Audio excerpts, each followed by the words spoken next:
The envelope arrived on a Tuesday, slipped beneath the wiper blade of a 2019 Honda Civic that had become home. Evangeline Holloway noticed it when she returned from the gas station bathroom where she and her daughter had washed their faces in a sink too small for dignity. The paper stock felt expensive between her fingers, cream-colored linen weave that belonged to a different world than the one she currently inhabited. Rose pressed against her mother's hip, 7 years old and already learning to read adult faces for weather patterns. The parking lot stretched around them, asphalt shimmering in the late April heat, and Eva broke the seal with hands that had stopped trembling months ago. Grief and poverty both taught stillness eventually.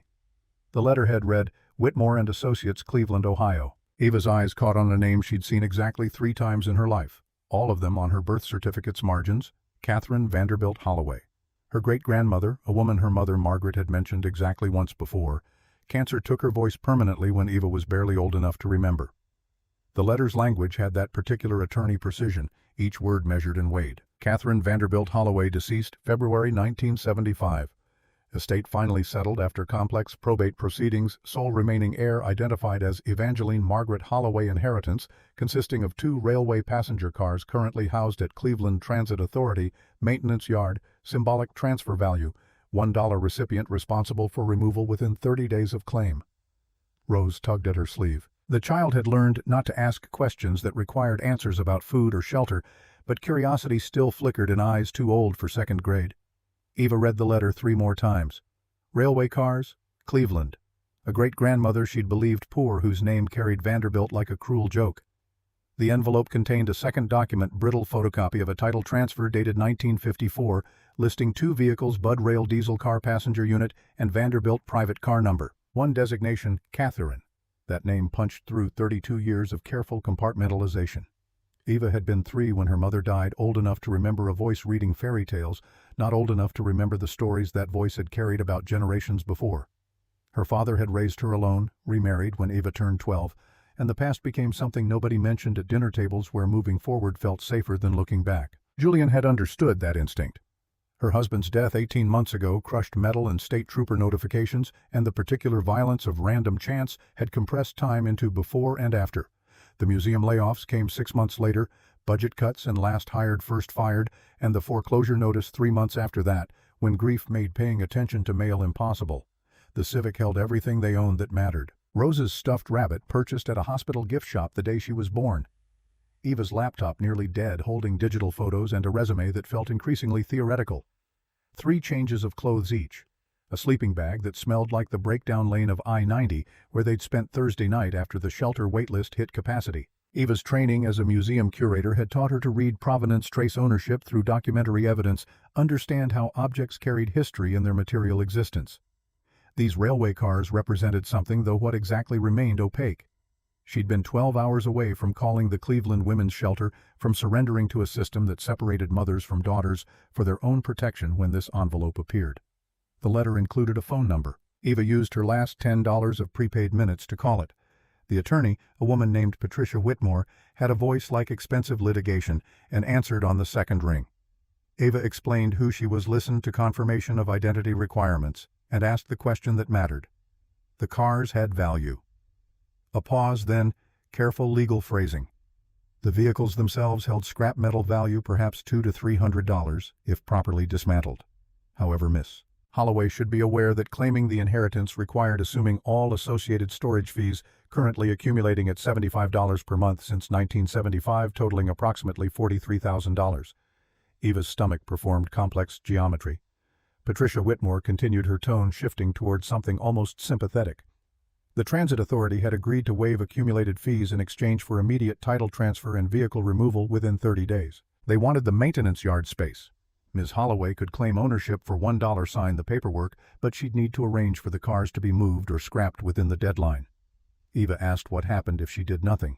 The cars would be declared abandoned property, sold for scrap proceeds applied to storage debt, and Catherine Vanderbilt Holloway's estate would be closed with no distribution to heirs. Ms. Holloway would receive nothing. Rose had climbed into the Civic's back seat, arranging her rabbit in a nest of blankets.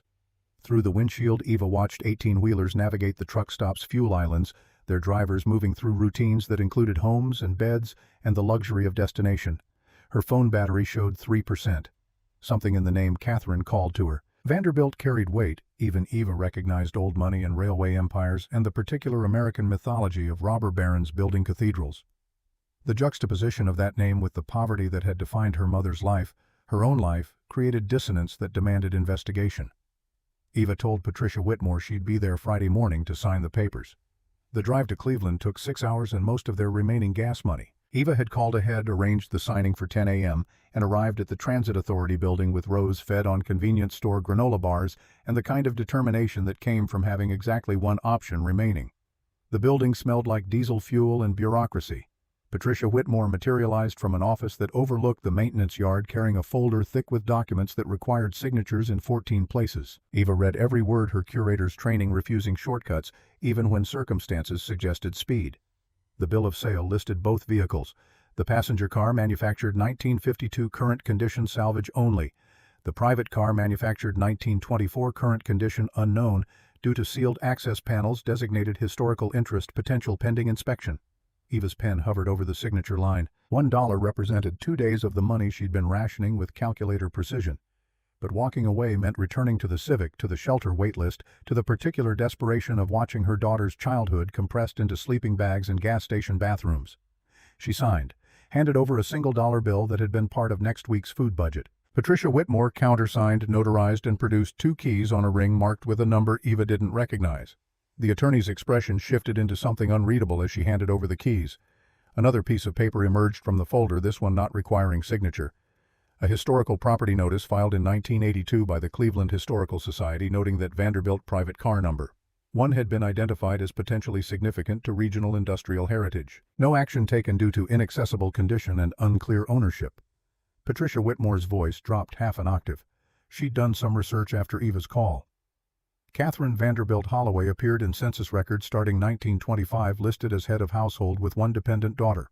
Occupation seamstress, no husband recorded. The Vanderbilt name suggested connection to the railway family, but no documentation existed in public records confirming relationship. Eva asked why the attorney cared. A shrug, brief and human beneath the professional veneer. Patricia's own grandmother had worked as domestic staff for Cleveland's wealthy families in the 1930s, stories passed down about women whose labor built empires while their names vanished from history. Something about Catherine's situation resonated. If Eva found anything interesting in those cars, Patricia would appreciate knowing the story. The maintenance yard sprawled across 12 acres of gravel and rust, home to decommissioned vehicles waiting for decisions about their future.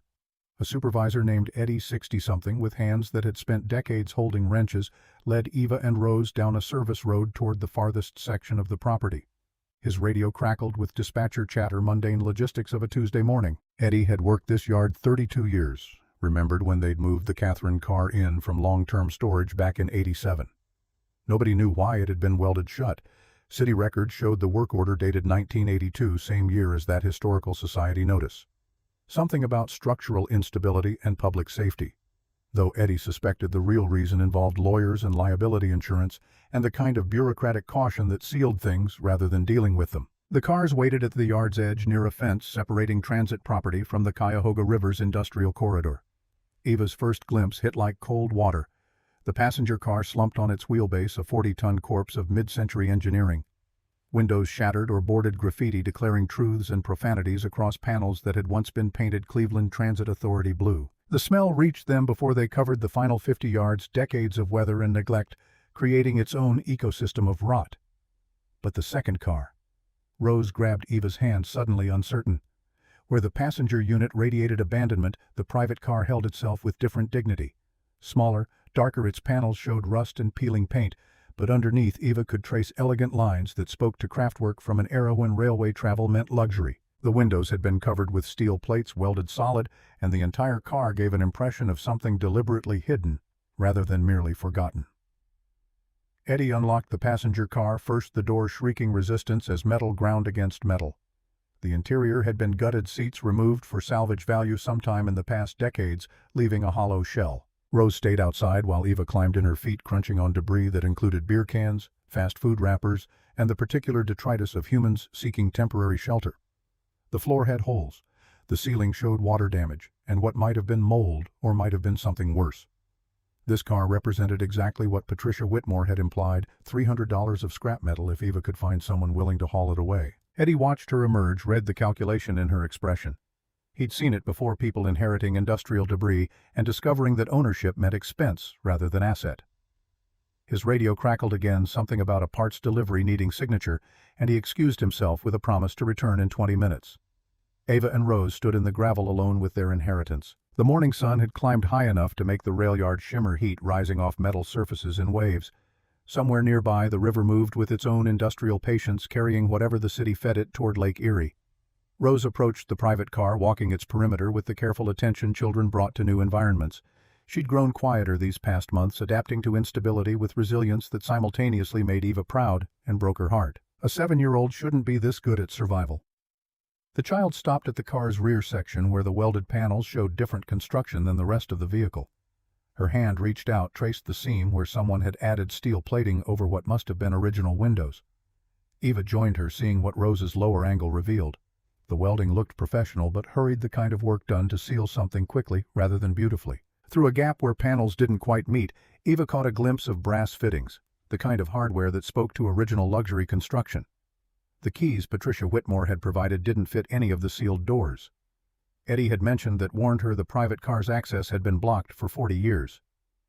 Eva circled the vehicle again, this time with curator's eyes searching for entry points. Railway cars required maintenance access, emergency exits, service panels for mechanical systems.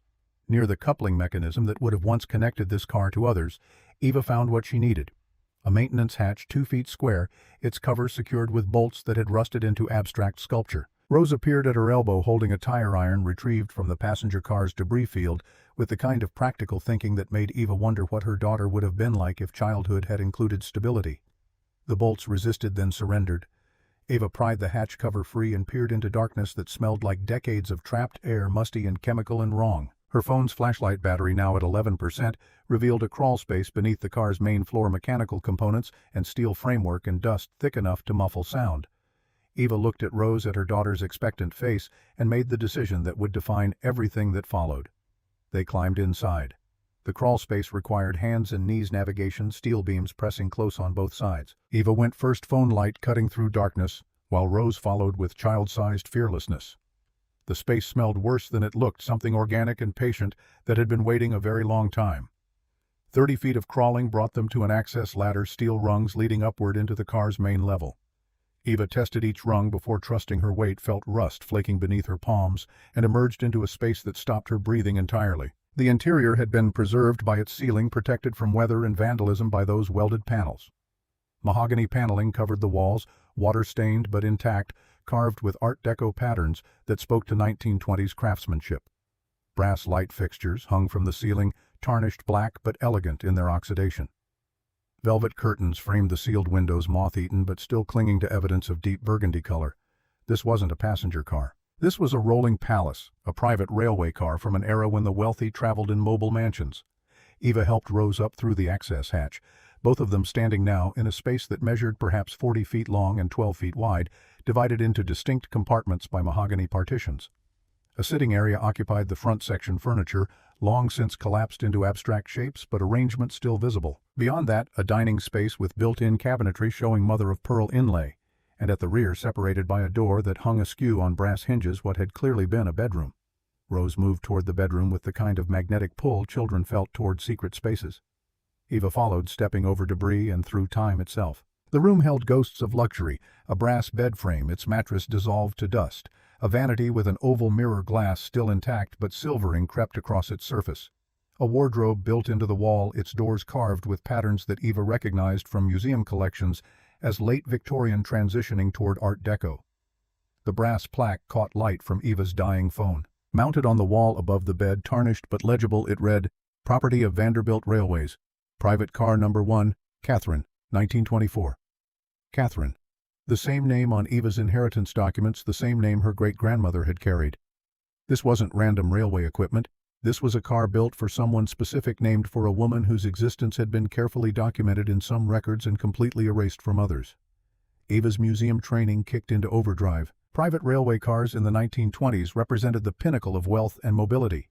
Families like the Vanderbilts owned dozens, commissioned them custom-built, used them to travel the country while maintaining the comfort and privacy of their estates. But those cars typically stayed within family collections, passed through documented inheritances, ended up in museums or private collections maintained by descendants who understood their value. This car had been hidden, sealed, left to rot in a maintenance yard while accumulating 4 decades of storage fees nobody paid. Someone had wanted it to disappear, but couldn't quite destroy it. Rose's voice cut through Eva's analysis. The child stood near the wardrobe, one hand on a brass handle that Eva hadn't noticed at first. Not part of the wardrobe itself, but separate, a small door panel set into the mahogany wall paneling disguised to look like decorative molding unless you knew exactly where to touch. Eva knelt beside her daughter, examining the mechanism. The handle turned with surprising smoothness, and the panel swung open to reveal a compartment perhaps 2 feet wide and 3 feet deep. Inside, wrapped in oilcloth that had survived better than the velvet curtains, sat a leather trunk. The trunk felt heavy when Eva pulled it free, its brass corners still solid despite tarnish. A lock secured the lid, intricate mechanism that suggested quality craftsmanship and serious intent to protect contents. Eva's heart hammered against her ribs with the particular excitement curators felt when facing undocumented discovery. Rose produced the tire iron again. Eva hesitated for exactly 3 seconds, weighing the historical preservation argument against the immediate need to know what someone had hidden carefully enough to survive 75 years. She took the iron, positioned it against the lock's housing, and applied pressure until brass surrendered with a crack that echoed through the sealed car.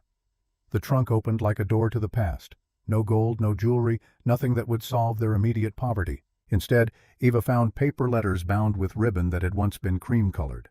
A diary, leather-bound and thick with pages covered in fountain pen script, photographs in cardboard frames that predated modern film processing, and a document sealed in wax paper, formal text visible through the translucent covering. Eva lifted the diary first. The cover showed wear, but the binding remained intact, and when she opened to the first page, handwriting greeted her in elegant Palmer method script. The inscription read, "Catherine Elizabeth Holloway, Private Diary, January 1924 to December 1975. 51 years of one woman's life compressed into pages that smelled like time itself." Rose leaned against her mother's shoulder, both of them sitting now on the dusty floor of a railway car that shared a name with the diary's author. Eva turned pages carefully, reading entries at random, piecing together a story that her own family had apparently forgotten or chosen not to tell. January 15th, 1924. "Father granted me the car today, christened with my name, as if that makes me legitimate. The settlement includes this vehicle and the land beneath Terminal Yard.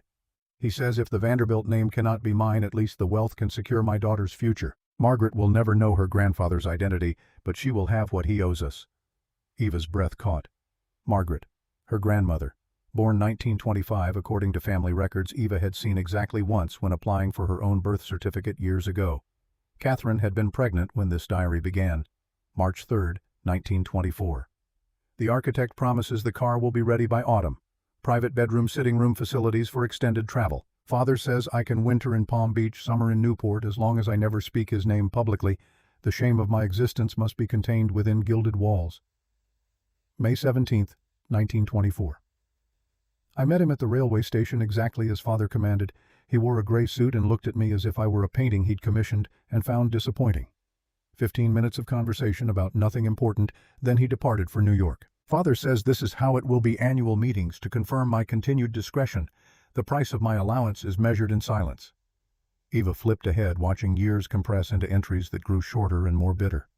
Catherine had raised Margaret alone, lived on the railway car at various locations across the Northeast, and apparently maintained some kind of relationship with her father until his death. The entries never named him directly, always referred to Father with careful ambiguity that suggested legal advice. Rose had found the photographs, spreading them across the floor with curatorial instinct she'd inherited genetically. The images showed a woman in her 20s and 30s, dark hair styled in finger waves, wearing clothing that screamed 1920s and 30s wealth. Some photos included a child, blonde and serious-faced, who must have been Margaret. Others showed Catherine alone, posed beside the railway car in various locations, always elegant and always somehow isolated. One photograph arrested Eva's attention completely. Catherine, perhaps 40 years old, standing with a man whose face had been deliberately scratched out with something sharp enough to score the photographic paper. The violence of that erasure spoke volumes about whatever had happened between photographer and subject. The document, sealed in wax paper, demanded attention next. Eva carefully peeled away the protective covering, revealing parchment thick enough to suggest legal significance. The text, printed in that particular typeface that meant 1920s official documentation, declared itself a deed. Property deed and transfer of title. Know all men by these presents that Silas Vanderbilt of New York County, State of New York does hereby grant, bargain, sell, and convey unto Catherine Elizabeth Holloway the property commonly known as Terminal Sector 4, comprising 14.2 acres of riverfront land adjacent to Cleveland Terminal Railway Yard, together with all rights and appurtenances thereto belonging. Eva read the text 3 times, legal training from her museum work, allowing her to parse the 19th century language. This document conveyed ownership of land, specific acreage in Cleveland, transferred from someone named Silas Vanderbilt to Catherine. The deed dated from 1924, same year as the diary's beginning, and included a clause that made Eva's hands shake. Ownership of said property is hereby bound in perpetuity to possession of Vanderbilt Private Car Number 1, Registry Number 8842, designation, Catherine. Transfer of said railway car shall convey simultaneous transfer of land title. Should said railway car be destroyed or removed from Cleveland Terminal Yard without proper documentation, ownership shall revert to Vanderbilt Estate. Someone had tied ownership of valuable Cleveland riverfront property to ownership of this specific railway car, and Eva now held both. The implications stacked like museum inventory cards in her mind. Catherine had been given land as part of whatever settlement arrangement her father had made. The private car served as both home and legal key physical evidence that had to be preserved to maintain ownership. The welding, the sealing, the 40 years of bureaucratic limbo, all of it suddenly made terrible sense. Someone wanted this car and its associated property rights to disappear. Someone had sealed it, hoping time and neglect would eventually lead to destruction, breaking the chain of ownership and freeing the land. Eva's phone battery died completely, plunging the sealed car into absolute darkness. Rose's hand found hers immediately, small fingers squeezing with the practiced calm of a child who'd learned to manage fear. They sat together on the floor of Catherine's bedroom, surrounded by letters and photographs, and the material evidence of a woman whose existence had been systematically erased. Eddie's voice called from outside, echoing through the rail yard. His shift supervisor needed the maintenance yard keys. He'd be back in 15 minutes. Was everything okay? Eva shouted. Confirmation heard his footsteps retreating on gravel. 15 minutes alone with the greatest discovery of her life, and no way to properly document it without light or phone. She gathered the diary, the photographs, the deed, and the most promising bundle of letters, stuffing them carefully into her jacket. The trunk she closed and returned to its hiding spot, keeping the secret of its location for later excavation. Rose helped navigate back to the access hatch, both of them crawling through the maintenance space with the particular care of people carrying treasure. They emerged from beneath the car just as Eddie returned, his expression shifting from professional courtesy to genuine concern when he saw the dirt on their clothes and the wild light in Eva's eyes. He'd seen a lot of things in 32 years, but women and children climbing into sealed railway cars with the intensity of archaeologists at a tomb opening wasn't among them. Eva's mind raced through options. She owned these cars for exactly 29 more days. The passenger unit was worthless scrap, but the Catherine car represented something exponentially more valuable than metal, assuming the deed proved valid and enforceable. First step required legal advice, property records research, and verification that 75-year-old documents still carried weight in 2024 Cleveland. Eddie was explaining something about security patrols and yard access hours, his concern manifesting as regulations and schedules. Eva only half listened, her curator's brain already building research plans and documentation strategies. Rose leaned against her hip, both of them filthy and exhausted and suddenly improbably holding possibility. A white Ford F-150 pulled into view, navigating the maintenance road with the confident familiarity of someone who belonged. The truck stopped 30 yards from where they stood, and a man climbed out wearing business casual clothing that marked him as distinctly out of place in a rail yard. Late 50s, thick neck. The kind of expensive watch that showed through suit jacket sleeves, and an expression Eva had learned to recognize in museum board meetings as belonging to someone used to getting their way. He approached with a smile that didn't reach his eyes, hand extended. Cornelius Ashford. His voice carried the particular timbre of old Cleveland money, attempting to sound approachable. He'd seen Eva at the Transit Authority building this morning when she signed the paperwork, happened to be in the area, thought he'd stop by to see if she needed any assistance with her inheritance. The lie sat so comfortably in his mouth that Eva knew he'd been waiting. Watching. This encounter was no accident. Ashford's eyes, tracked to the sealed car, lingered there with intensity that made Eva's skin prickle. He launched into a prepared speech about how he represented a property development company interested in historical railway preservation. They occasionally purchased vintage equipment for restoration projects. Might she be interested in selling these cars? He could offer $500 cash today, save her the trouble of arranging removal. Eva's paralegal training kicked in the skill she'd picked up working museum acquisitions. She asked what specific historical value these particular cars held. Ashford's smile widened. Sentimental, really. His grandmother had worked for the Vanderbilt family back in the 1920s. He'd grown up hearing stories about their private cars. This would be a meaningful addition to his collection. Rose squeezed Eva's hand. The child had developed remarkably good instincts about when adults were lying. Eva said she'd need to think about it, research the car's provenance, see if they held enough historical significance to warrant preservation. She thanked Ashford for his interest and suggested he leave contact information. The smile disappeared. Ashford's voice dropped into a lower register, losing its veneer of friendliness. These were scrap metal, he said, perhaps worth $200 properly dismantled. He was offering more than double that out of sentiment. Walking away from $500 cash money seemed foolish for a woman living in her car. The observation landed like a slap. Ashford knew her situation, had done research beyond just watching her sign papers. Eva felt Rose stiffen against her side, felt her own expression harden into the mask she'd learned to wear when museum donors got aggressive about acquisition terms. She told Ashford she wasn't interested in selling. He held her gaze for 3 seconds longer than comfortable, then produced a business card with the kind of flourish that made it clear he expected to hear from her again. Cornelius Ashford, Ashford Development Corporation, office address in downtown Cleveland's business district. He placed the card in her hand, his fingers cold despite the afternoon heat. "As you wish." His voice carried undertones Eva couldn't quite parse. "But know that I'm the only buyer you'll find for industrial debris. When you realize that, call me. The offer expires in 48 hours. He returned to his truck, reversed with aggressive speed that sprayed gravel and disappeared back toward the yard's main entrance. Eddie watched him go, then muttered something about developers and vultures that made Eva like the yard supervisor considerably more. The rest of the day blurred into logistics. Eva and Rose left the rail yard, drove the Civic to a library branch that offered public computer access, and began research that would consume the next 72 hours. Property records, historical archives, legal databases that her old museum login credentials still allowed access to, and every document she could find about Terminal Sector 4. The land Ashford wanted to develop sat on what the deed claimed was Catherine's property. His corporation had filed permits for a luxury condominium project, 80 units priced between $400,000 and $800,000. Construction start scheduled for next week. Total project value approached $120 million, and all of it built on land he potentially didn't own. Eva cross-referenced Catherine's deed against current property records. The title showed Ashford Development as owner, purchased in 2019 for $2.1 million from a trust connected to the Sterling family. That name appeared in Catherine's diary too, multiple angry references to the Sterling corruption and father's warnings about their lies. The connection felt important, but remained opaque. Eva needed legal expertise beyond her curator's training. The library closed at 9 p.m., and she spent that night in the Civic, parked behind a 24-hour diner, reading Catherine's diary by overhead light while Rose slept. The entries grew darker through the 1950s and 60s. Catherine documented meetings with city officials, lawyers representing various interests, and repeated attempts by the Sterling family to purchase her property. She refused every offer, citing instructions from her father that the land must never be sold to them specifically. June 12, 1965. Eleanor started today as my companion. She's young, barely 20, but competent and kind. The doctor says I need supervision since the incident.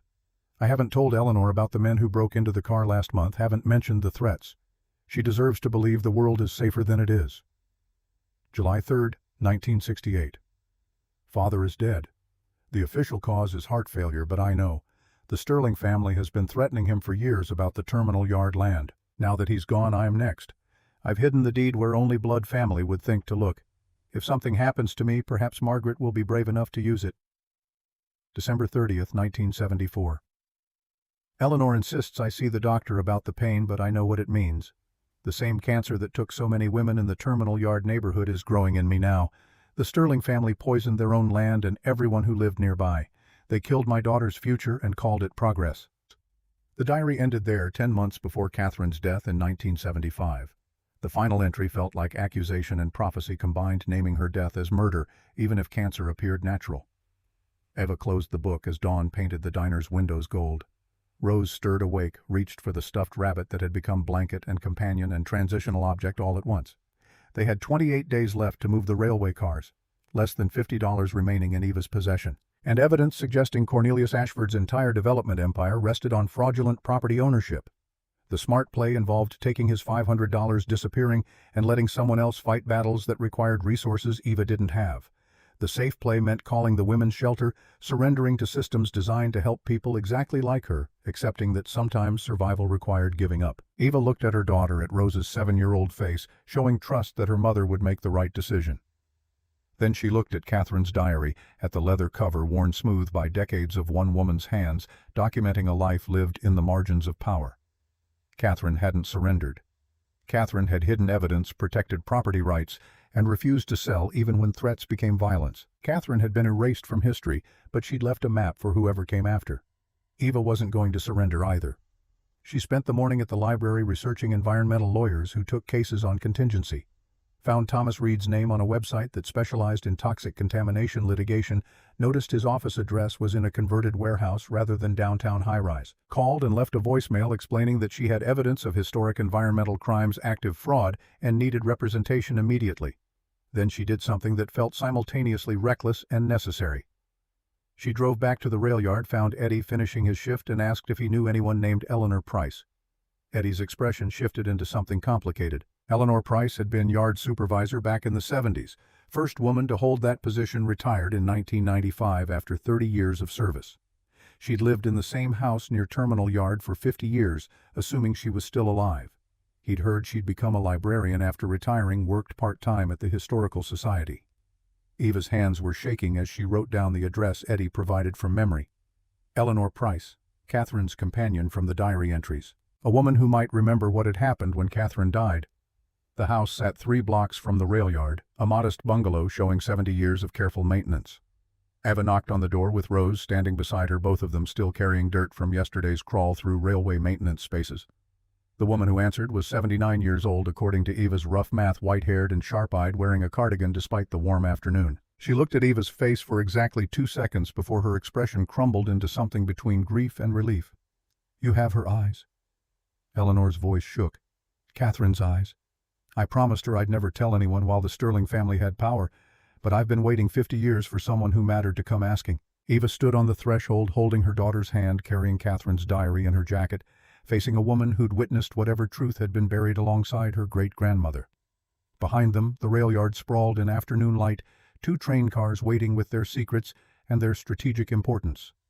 Eleanor stepped aside, gesturing them into a living room that smelled like old books and determination. The walls held photographs Eva recognized from Catherine's trunk, images of a younger Eleanor, alongside the woman whose diary had consumed the past 24 hours of Eva's life.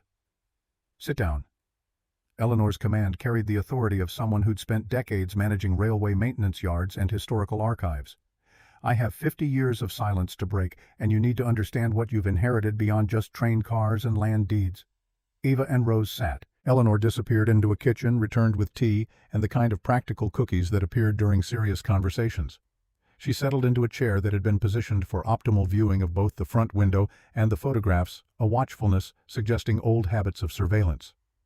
"Catherine died badly." Eleanor's opening statement hit like a hammer. The official cause was cancer, and yes, she had tumors. But 3 days before she died, 2 men came to her hospital room. "I was there, pretended to be asleep in the visitor's chair. They threatened her, wanted to know where she'd hidden the deed to Terminal Yard. She refused to tell them. They did something to her IV. I couldn't prove it, but I saw them. She died the next morning." Rose pressed against Eva's side. Eleanor's matter-of-fact delivery of horror made it somehow worse, the casual evil of men who'd murder a dying woman for property rights. "The Sterling family wanted that land for 60 years, Eleanor continued.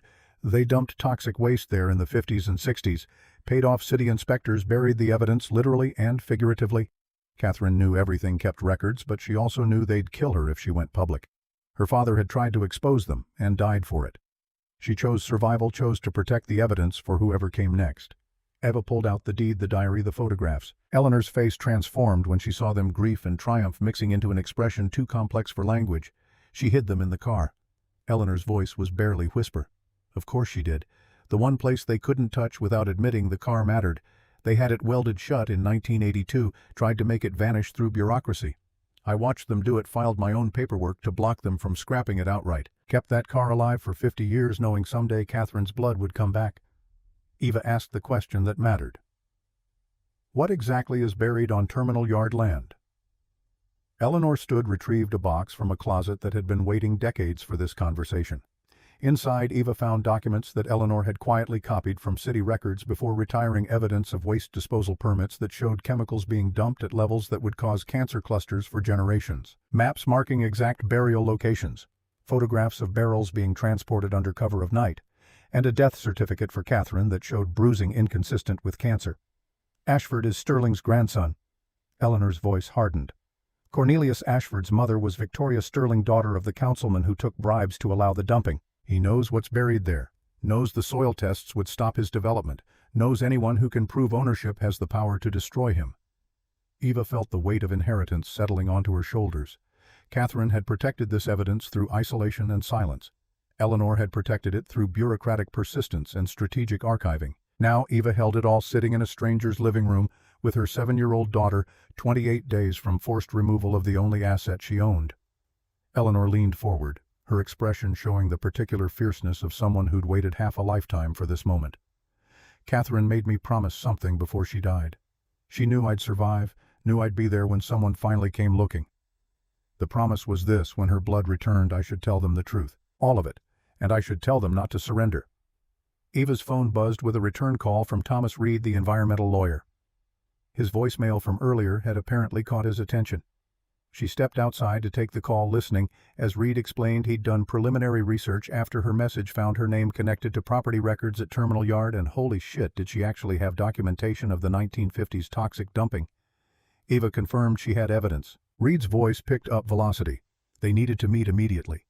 If what she claimed was true, this represented one of the most significant environmental crime cases in Cleveland history. But she needed to understand something crucial: going public with this would make powerful people very angry, and she'd become a target.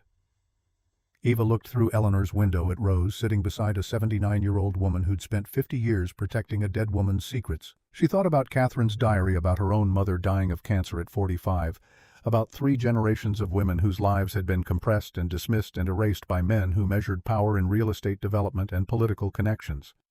Reed was still talking, outlining next steps and legal strategies. Eva interrupted him. She had one question before committing to any plan. If they pursued this, if they exposed the contamination and challenged Ashford's ownership, could they win? Silence on the other end, then honest assessment. With the evidence she described, they had maybe 60% odds of forcing EPA investigation, 30% chance of overturning Ashford's title, 10% shot at criminal prosecution.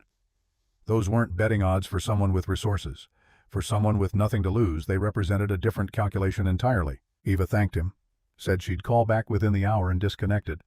She returned to Eleanor's living room, sat down beside Rose, and looked at her daughter's face.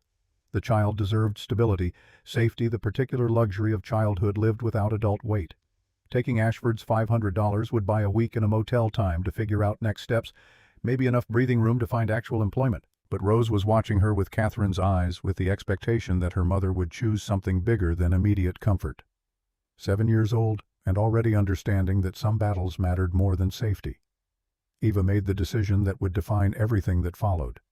She told Eleanor she was going to fight, going to expose what the Sterling family had done, going to reclaim the property her great-grandmother had protected for 75 years. She was going to restore the Catherine car, going to make it beautiful again, going to turn Catherine's erasure into public memorial. Eleanor's smile could have lit the rail yard. She stood, disappeared again into storage spaces that apparently contained decades of prepared materials, and returned with folders thick with copied documents, photographs, and a worn leather address book. These were allies, she explained, people who'd been waiting alongside her for someone to finally carry the fight forward. Environmental activists, historical preservationists, journalists who specialized in corruption investigations. An army in waiting assembled over 50 years of patient preparation. Rose tugged at Eva's sleeve, her voice carrying the particular wisdom of children who'd learned to read situations quickly. The question was simple, delivered with 7-year-old directness. Are we going to be okay? Eva pulled her daughter close, both of them sitting in a stranger's house that somehow felt like the first safe space they'd occupied in 18 months. She thought about Catherine living on that railway car, raising a daughter alone, while protecting evidence that powerful men wanted destroyed. She thought about Eleanor spending 50 years in strategic patience, maintaining connections and documents. She thought about 3 generations of women learning to fight in the margins. The truth was, she didn't know if they'd be okay. Ashford had resources, connections, and a demonstrated willingness to harm anyone threatening his empire. The legal system favored people with money and power. The odds Reed had quoted weren't encouraging. And Eva's current assets consisted of 2 dilapidated railway cars, a stack of 75-year-old documents, and determination that might not survive contact with reality. But Catherine hadn't surrendered when facing those same odds. Eleanor hadn't quit during 50 years of watching injustice compound. And Eva discovered something in that moment, sitting in afternoon light with her daughter, and a woman who'd spent half a century waiting for this conversation. Sometimes winning wasn't the calculation that mattered. Sometimes fighting was its own victory, the act of refusal when surrender would be easier. She told Rose the truth. She didn't know if they'd be okay, but they were going to try. They were going to fight for what Catherine had protected. Fight for the land that carried her name. Fight against people who thought poverty and fear would keep them silent. Rose nodded, reached for her stuffed rabbit, and said something that would echo through everything that came after. Grandma Catherine would be proud. Eleanor retrieved one more item from her archives. A photograph Eva hadn't seen before. Catherine, at perhaps 30 years old, standing beside the railway car that bore her name. The woman in the image looked directly at the camera with an expression that mixed defiance and sorrow in equal measure. On the back, in faded fountain pen ink, Catherine had written a single sentence. "For my granddaughter when she's brave enough to finish what I started." Eva held the photograph, feeling the weight of inherited obligations settling into her bones. Outside, the afternoon was moving toward evening. The rail yard waited with its secrets and strategic importance. Cornelius Ashford sat in his downtown office planning development projects on land he didn't legally own. And 2 railway cars held evidence that would either save Eva and Rose or destroy them completely. 28 days remained before forced removal. Eva had no money, no home, no safety net beyond a 79-year-old woman's archives and an environmental lawyer's cautious optimism. But she had Catherine's diary, Eleanor's witness testimony, and the kind of desperate courage that came from having nothing left to lose except the fight itself. She called Thomas Reed back, scheduled a meeting for the following morning, and took the first step on a path that would lead through restoration and revelation towards something that looked from a distance almost like justice. Thomas Reed's office occupied the 3rd floor of a converted textile factory in Cleveland's warehouse district, accessed through a freight elevator that groaned like it remembered better days. Eva and Rose arrived at 8 a.m. Thursday morning, having spent the night in Eleanor's spare bedroom, surrounded by boxes of documents that smelled like justice deferred. Reed himself looked exactly like his website photo suggested, disheveled in a way that suggested intelligence applied to problems rather than appearance, coffee-stained tie, wire-rimmed glasses that kept sliding down his nose. His office held towers of case files that created a labyrinth between door and desk, each stack representing someone's fight against corporations who treated environmental law as optional. He listened to Eva's presentation without interruption, taking notes in handwriting that looked like it had been designed to frustrate anyone who might subpoena his files. Catherine's diary lay open between them, Eleanor's copied documents spread across every horizontal surface, and the deed anchoring everything with its archaic legal language, binding land to railway car. Reed's assessment came swift and brutal. The evidence was extraordinary, potentially case-defining, and would make Eva a target for destruction before she could weaponize it effectively. Ashford Development had filed permit applications showing environmental clearance based on soil tests conducted by a firm called TerraTest Environmental. Those tests, dated 2019, showed contamination within acceptable limits for industrial development. Eva asked how that was possible if Eleanor's documents showed catastrophic dumping. Reed's smile held no warmth. Surface testing. The regulatory framework allowed developers to test the top 3 feet of soil for residential development, top 5 feet for commercial. Catherine's evidence and Eleanor's maps showed waste buried between 6 and 15 feet deep. Decades of rainfall had leached surface contamination downward, creating a toxic layer cake where the frosting looked clean while the interior remained poisonous. Standard corruption playbook. Reed tapped the TerraTest report. You hire a firm that knows what depth to avoid, they deliver results that clear regulatory hurdles, and nobody looks deeper unless forced to by lawsuit or criminal investigation. Eva's deed gave her legal standing to demand comprehensive testing, but that required filing motions that would alert Ashford to exactly what evidence she possessed. Rose sat in the corner of Reed's office, drawing with colored pencils Eleanor had provided. The child had developed an ability to occupy space without demanding attention, a survival skill that made Eva's chest hurt when she noticed it. Reed glanced at her, his expression shifting into something almost paternal. Here's what happens next. His voice dropped into the register of someone explaining unpleasant reality. We file a quiet title action to establish your ownership of the terminal yard property based on the 1924 deed. Simultaneously, we petition EPA for emergency investigation based on evidence of historic toxic dumping. The filings become public record. Ashford discovers what you have within 24 hours, and he comes after you with everything he's got. Eva asked what everything looked like. Reed's litany felt rehearsed from experience. Character assassination through planted media stories. Pressure on anyone helping you to withdraw support. Legal fees designed to bankrupt you before trial. And given that you're homeless with a child, expect CPS involvement. Ashford will manufacture concerns about your fitness as a parent, force you to fight on multiple fronts, simultaneously exhaust your resources until selling him the deed for pennies seems like survival. The words settled like ash. Eva looked at her daughter, at Rose's bent head, and focused concentration on whatever she was drawing. 7 years old and already fluent in the language of institutions that separated families for their own good. Eleanor had warned her during the night, sitting in a kitchen that still smelled like Catherine's preferred tea blend. The Sterling family didn't fight clean, never had. They'd threatened Catherine for decades, and Eleanor suspected they'd been responsible for Margaret's death too. Eva's mother had lived 3 blocks from Terminal Yard her entire life, developed aggressive pancreatic cancer at 42, and died before Eva's 4th birthday.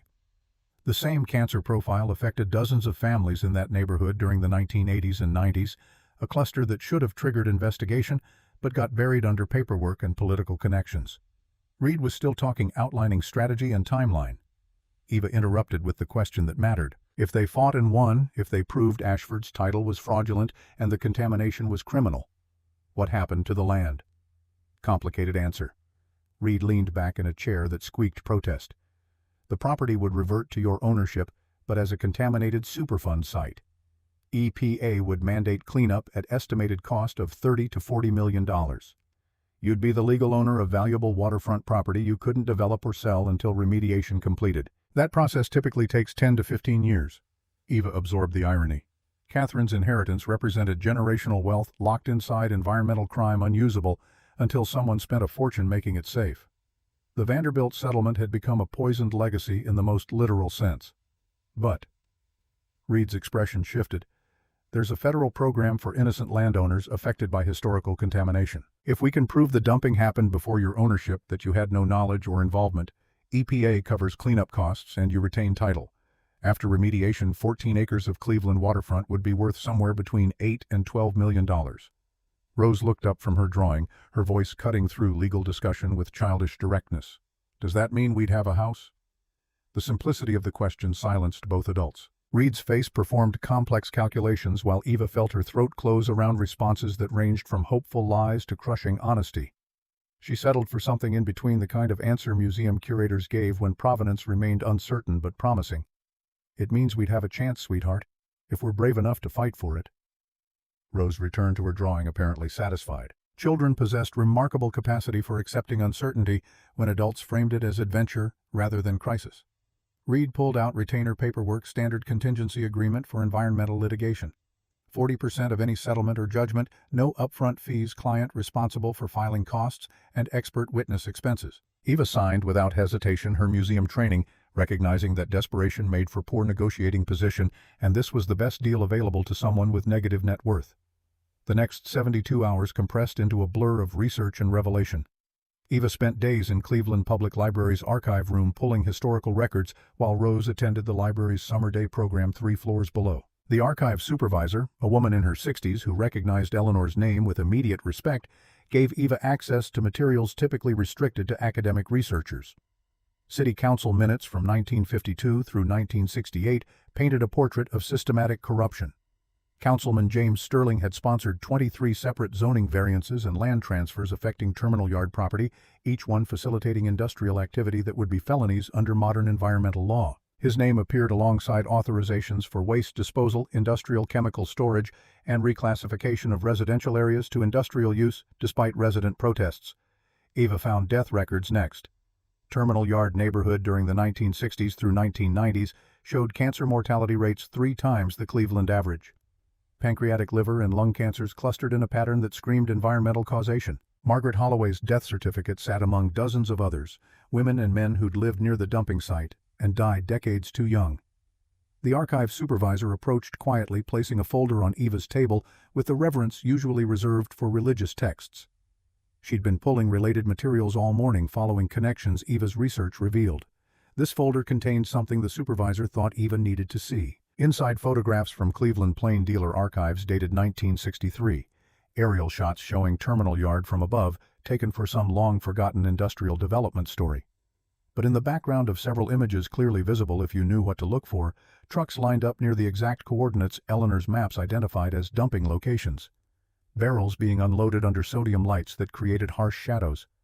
The supervisor's voice held quiet fury. She'd grown up 4 blocks from Terminal Yard, lost her father to liver cancer in 1987.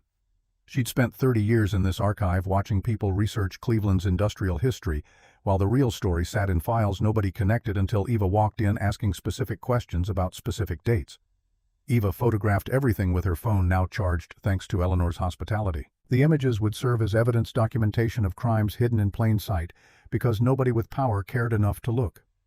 She thought about Catherine documenting the same truths in her diary, thought about Eleanor copying records for 50 years, thought about women building cases 1 page at a time because the system wouldn't do it for them. Rose appeared at lunchtime, escorted by a library volunteer. The summer program had included art projects, and Rose carried a construction paper folder containing her morning's work. She'd drawn the Catherine car rendered with 7-year-old perspective, but remarkable attention to detail. The brass fixtures, the mahogany panels, even the carved patterns Eva had photographed, but not discussed. "How did you remember all this?" Eva's question came from genuine curator's curiosity. Rose shrugged. "I liked it there. It felt like Grandma Catherine was still watching. Children possessed perceptive abilities. Adults dismissed as imagination."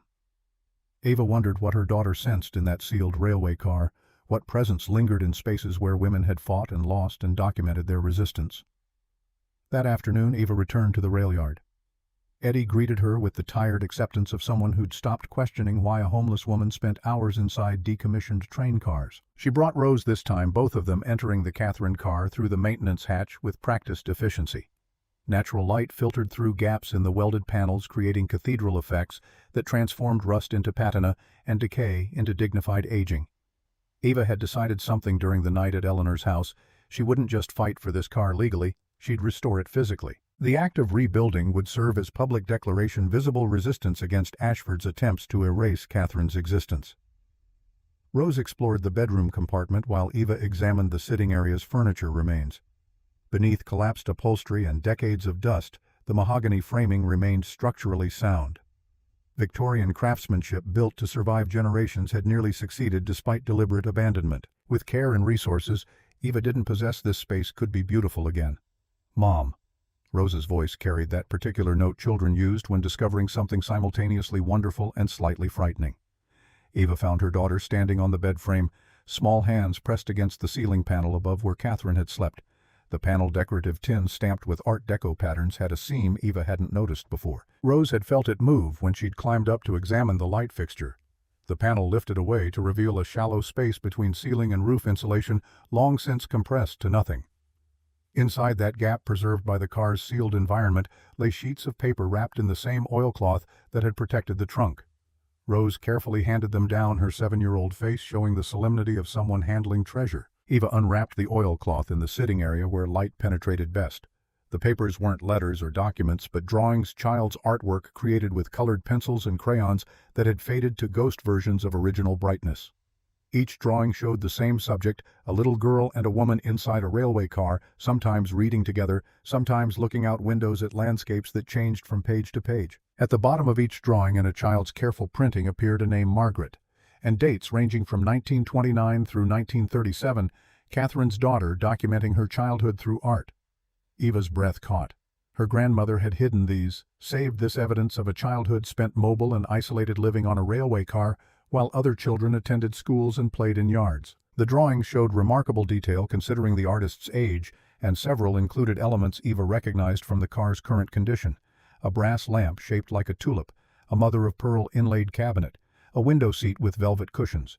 One drawing, dated 1935, showed the exterior of the car at a railway station, and in careful letters across the top, Margaret had written, "Mommy's special hiding place for important things." An arrow pointed to the car's undercarriage, specifically to the wheel assembly area. Rose understood before Eva finished processing. The wheel assembly, where they'd entered through the maintenance hatch. Somewhere in that mechanical space, Catherine had created another cache. They spent an hour searching flashlight apps on Eva's phone, cutting through shadows while Rose's smaller hands reached into spaces Eva couldn't access. The hiding spot revealed itself as a hollow within the brake housing, sealed with a plate that had been designed to look like standard equipment, but removed with careful pressure on specific points. Inside, a metal ammunition box. military surplus from some war, repurposed to protect Catherine's most damaging evidence. Eva dragged it into the main compartment where light allowed examination. The box contained what Reed would later call the smoking gun collection. Photographs, dozens of them, showing men in business suits directing workers who unloaded barrels marked with chemical warnings. The images captured faces clearly, including several Eva now recognized from archive research as city councilmen and Sterling family members. Each photograph had been labeled on the back in Catherine's handwriting, date, location, chemicals being dumped, officials present. A bundle of papers tied with string proved to be signed confessions from 3 workers notarized in 1966 describing years of illegal dumping under Sterling family contracts. The men had apparently grown consciences in old age, sought to document what they'd done, and given their statements to Catherine, who'd promised to use them only if the Sterling family came after her. Maps completed the collection, hand-drawn but precise, showing burial locations for specific waste types. Catherine had interviewed workers, compiled information, created a comprehensive archive of environmental crime that would have ended the Sterling family's power if she'd survived to use it. Eva sat on the floor of the car that bore her great-grandmother's name, surrounded by evidence that women had been gathering for 75 years, waiting for someone with the courage to deploy it. Rose leaned against her shoulder, both of them understanding that this ammunition box contained the weapons that would either save them or paint targets on their backs. The decision to go public with restoration came that evening. Eva called Eleanor from a coffee shop with Wi-Fi, explained what they'd found, and listened to the older woman's plan that had apparently been forming since 1975. They would restore the Catherine car, visibly make it beautiful, and use the process to build public interest. Once people cared about Catherine's story, once the car became symbol rather than scrap metal, Ashford couldn't simply make it disappear. Eleanor had contacts from 50 years of strategic networking, historical preservation societies who'd been trying to save Cleveland's industrial heritage, women's history groups who documented erased female voices, environmental activists who'd fought contamination cases for decades, an army assembled through patient relationship building, waiting for a cause worth mobilizing around. Eva asked what they needed from her. Just keep working. Eleanor's voice carried the satisfaction of a general whose strategy finally reached deployment. I'll handle the recruitment. You make Catherine visible. The next morning, Eva arrived at the rail yard with supplies purchased using Eleanor's money. The older woman had quietly withdrawn $1,000 from retirement savings, handed it to Eva with instructions to buy what the car needed. Cleaning supplies, wood polish, brass cleaner, and paint that matched 1920s luxury car standards based on archive photos. Rose helped sort supplies while Eva explained the work ahead. They'd spend the next week making the Catherine car beautiful enough for photographs, documentation that would appear in media coverage Eleanor was already arranging. The physical labor would serve as metaphor restoration of neglected women's history through literal polishing and rebuilding. Eddie appeared mid-morning with a thermos of coffee and sandwiches his wife had sent. Word had spread among yard workers about what Eva was doing, and a quiet network of support had formed. Men who'd spent careers maintaining railways understood the difference between scrap metal and heritage worth preserving. They started bringing tools, borrowing equipment, staying after shifts to help with tasks that required skills Eva lacked. By Wednesday, the Catherine car's exterior showed transformation visible from the yard entrance.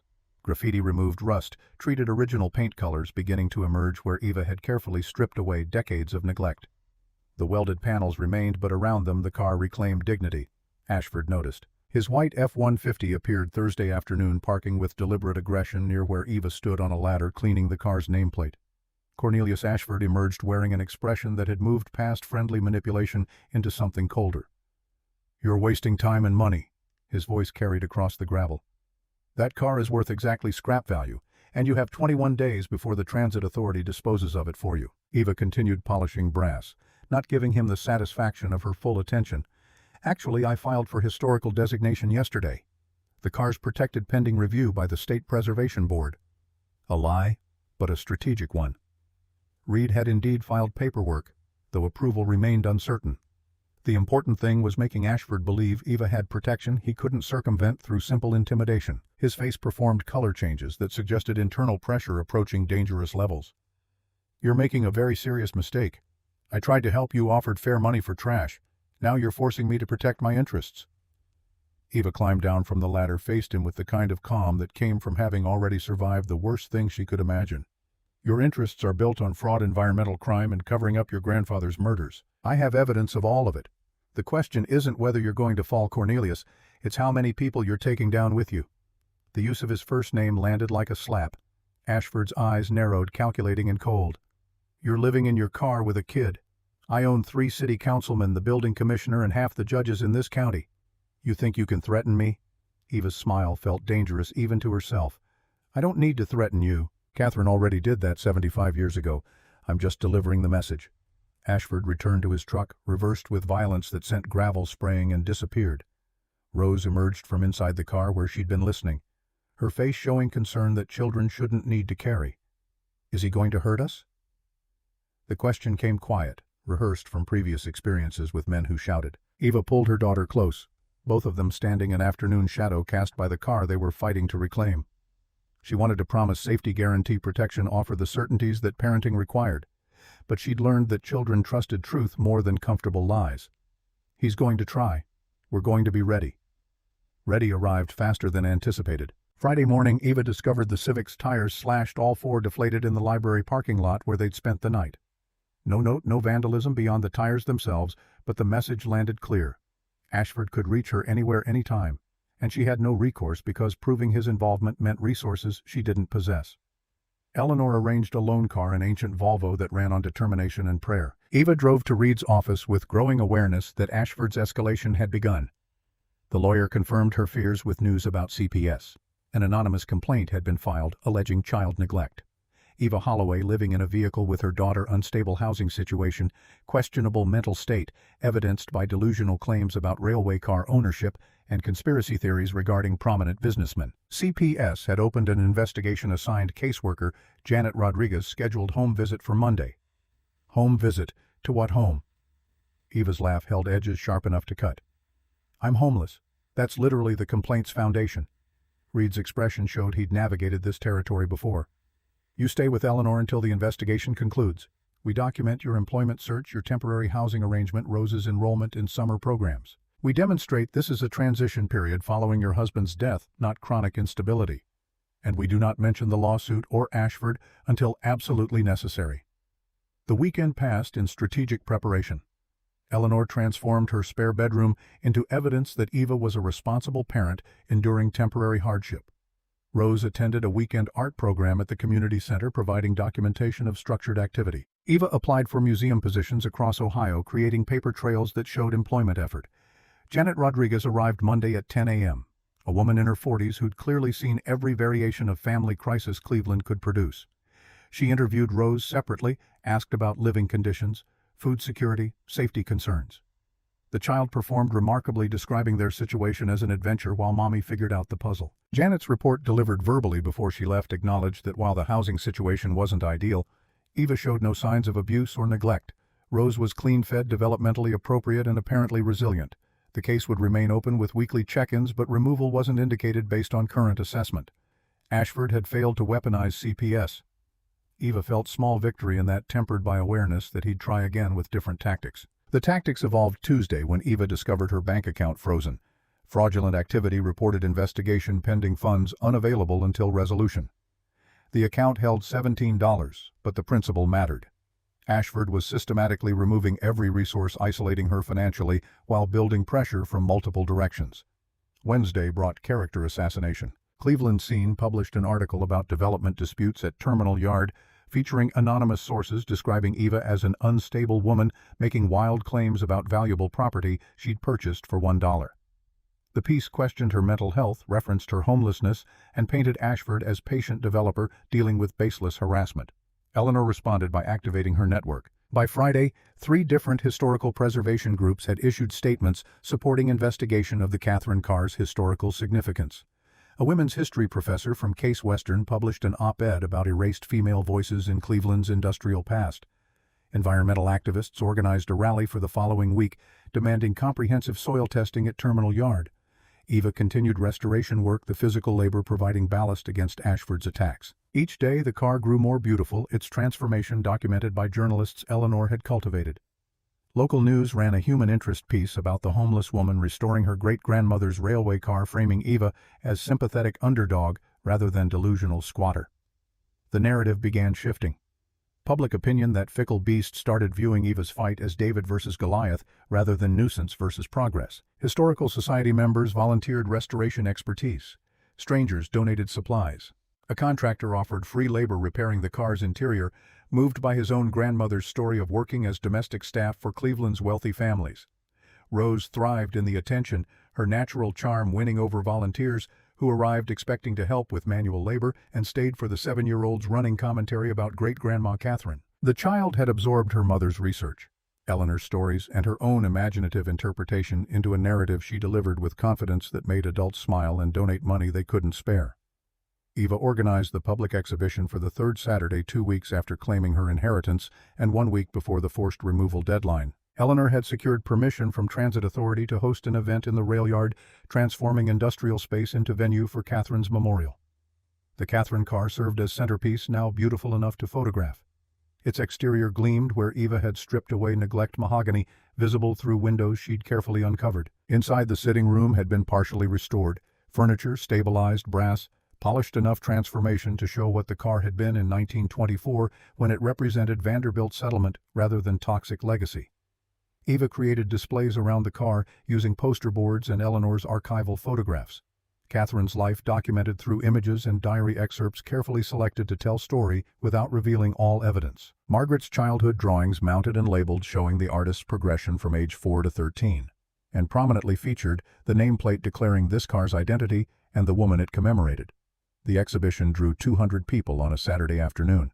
Historical Society members, environmental activists, journalists, covering the story that had evolved from curiosity to cause célèbre. Rose served as tour guide, explaining great-grandma Catherine's life with 7-year-old enthusiasm that made reporters reach for tissues.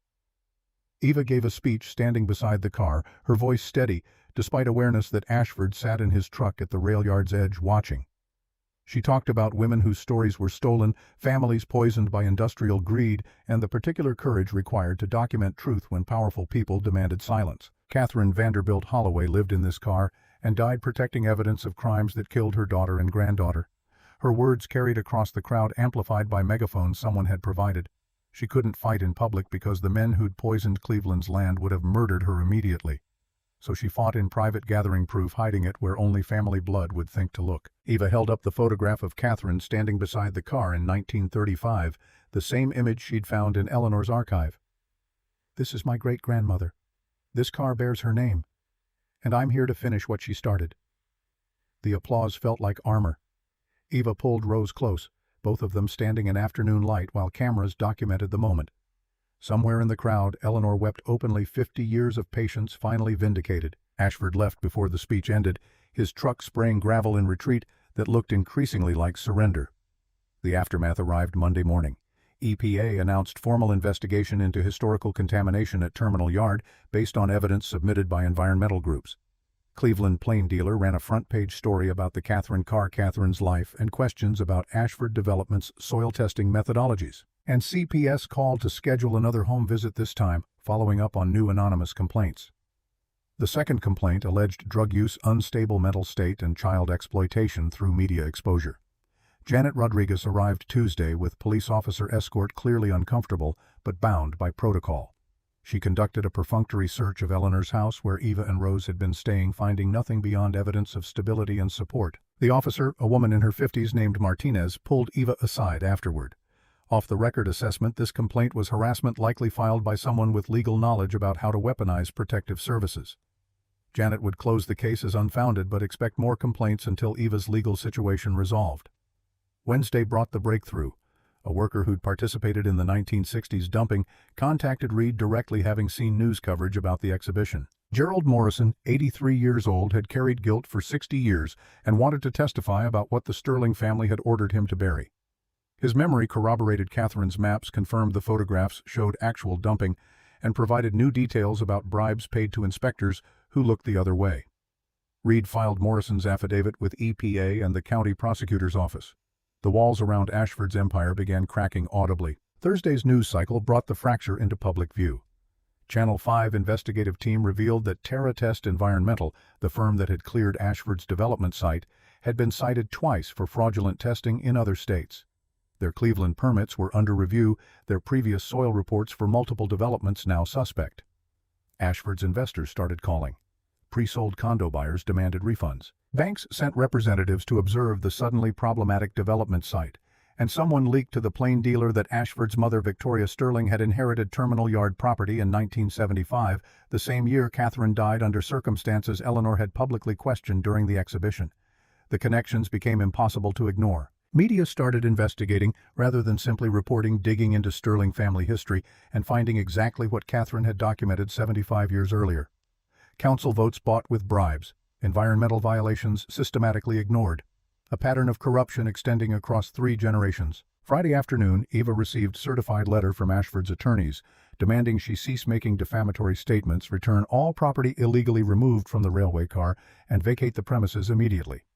The letter threatened criminal charges for trespassing, theft, and fraud. Reed responded with his own letter accompanied by copies of Catherine's deed, Eleanor's witness statement about Catherine's death, Morrison's affidavit, and photographs of Sterling family members directing illegal dumping. The response demanded Ashford provide documentation proving his 2019 purchase was legitimate, given that Catherine's 1924 deed had never been properly superseded. The legal chess match had begun in earnest. Eva stood at the center of forces she'd unleashed, watching her great-grandmother's carefully preserved evidence finally deployed against the family that had silenced her. The Catherine car sat in the rail yard, beautiful and defiant, no longer scrap metal, but memorial to women who fought in margins. Rose appeared at Eva's elbow, holding her stuffed rabbit and a drawing she'd completed that afternoon.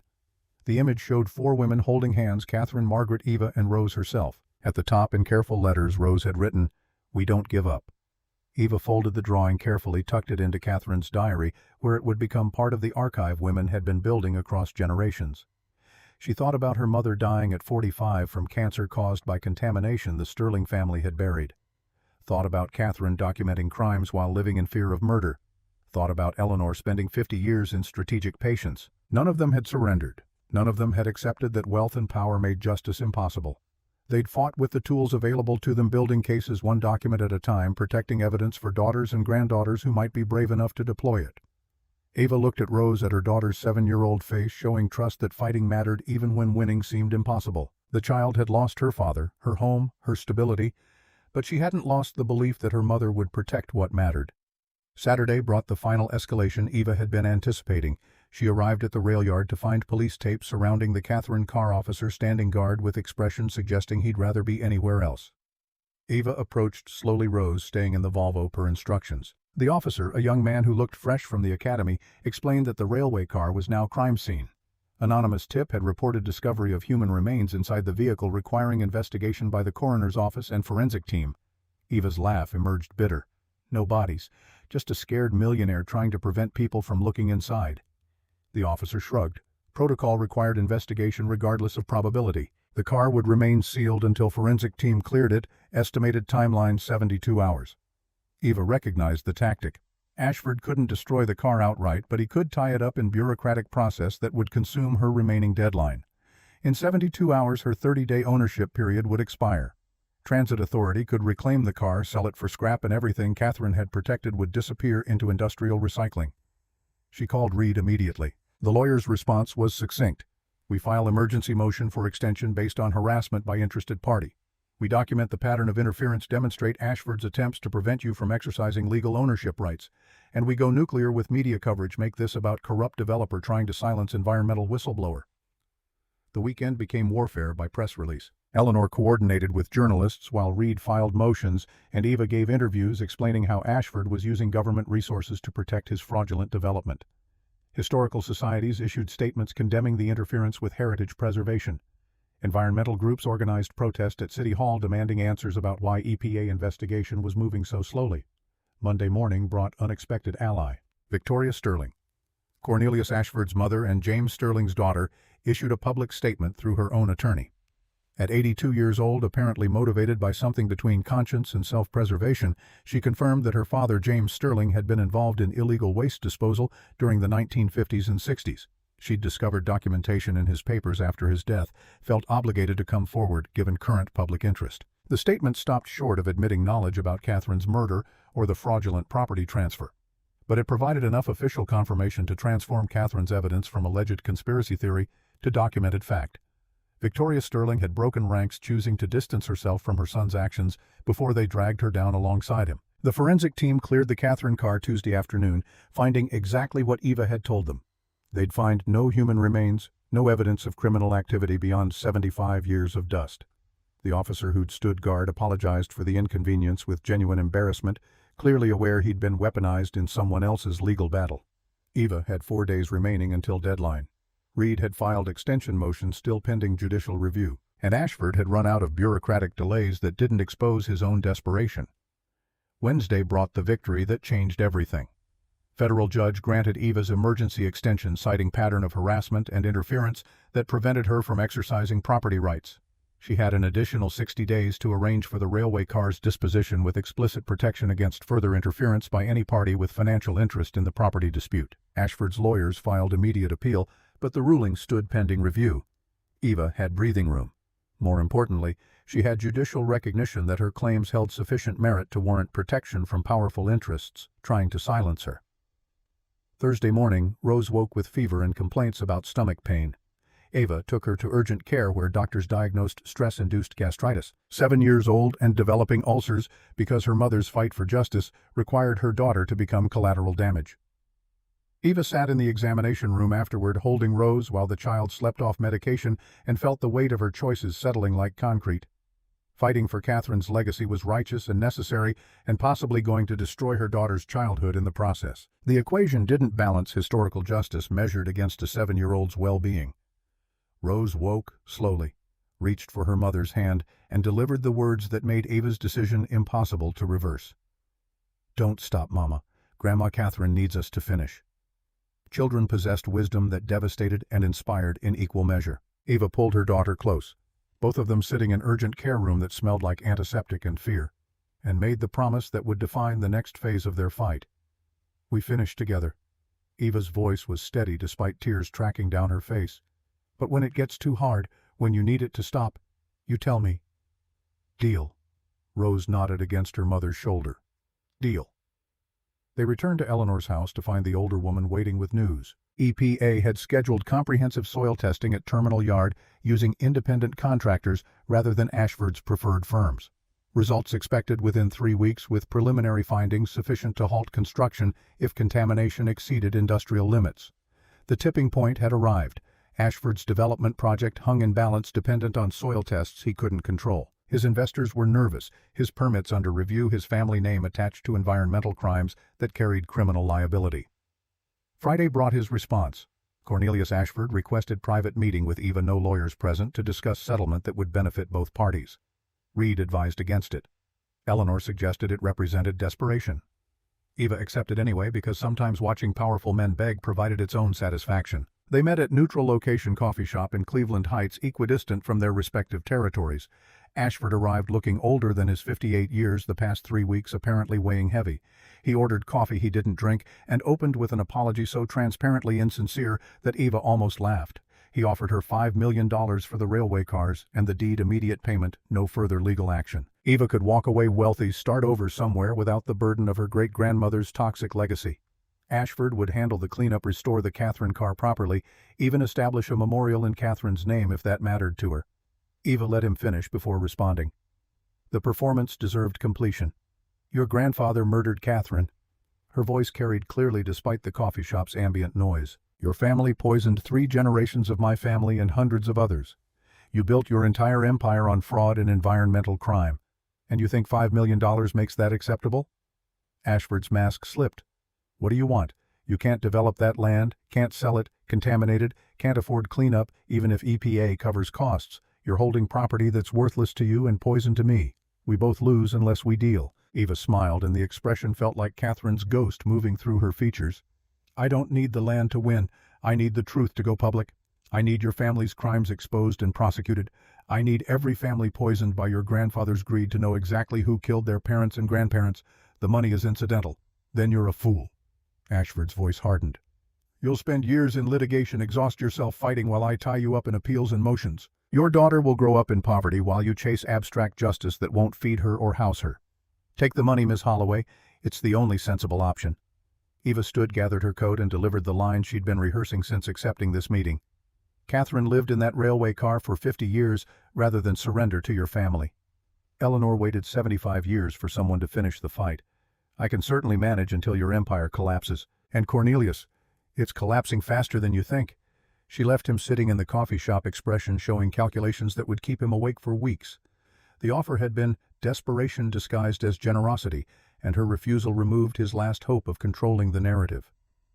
Rose was waiting in the Volvo with Eleanor, both of them sharing a bakery cookie while reviewing the day's mail. Among the junk in Eleanor's Social Security statement sat certified letter from county prosecutor's office. The letter informed Eva that based on evidence submitted by environmental advocacy groups and individual witnesses, formal criminal investigation had opened into historical environmental crimes at Terminal Yard. The investigation included possible homicide related to Catherine Vanderbilt Holloway's death. Anyone with relevant information should contact the prosecutor's office immediately. Eleanor's 50-year wait had finally ended. The system was moving slowly and reluctantly, but moving toward accountability. Eva looked at her daughter, at Rose's face showing careful hope, and felt the future beginning to take shape. Saturday brought media storm. Every Cleveland outlet covered the prosecutor's announcement, connecting dots between Sterling family history and current development disputes. Ashford's investors publicly withdrew support. Pre-sold condo buyers filed class action lawsuit demanding refunds. And somewhere in the machinery of justice, grand jury subpoenas started flowing toward people who'd spent decades believing their wealth made them untouchable. Eva spent the day at the Catherine car continuing restoration work that had become meditation. Rose helped polish brass fixtures, both of them working in companionable silence while the rail yard hummed around them. The car was beautiful now, transformed from abandoned relic into testament to women who'd refused erasure. Every brass fitting Eva polished represented Catherine's resistance. Every mahogany panel she restored honored Eleanor's patience. Every photograph Rose helped mount celebrated Margaret's childhood despite isolation.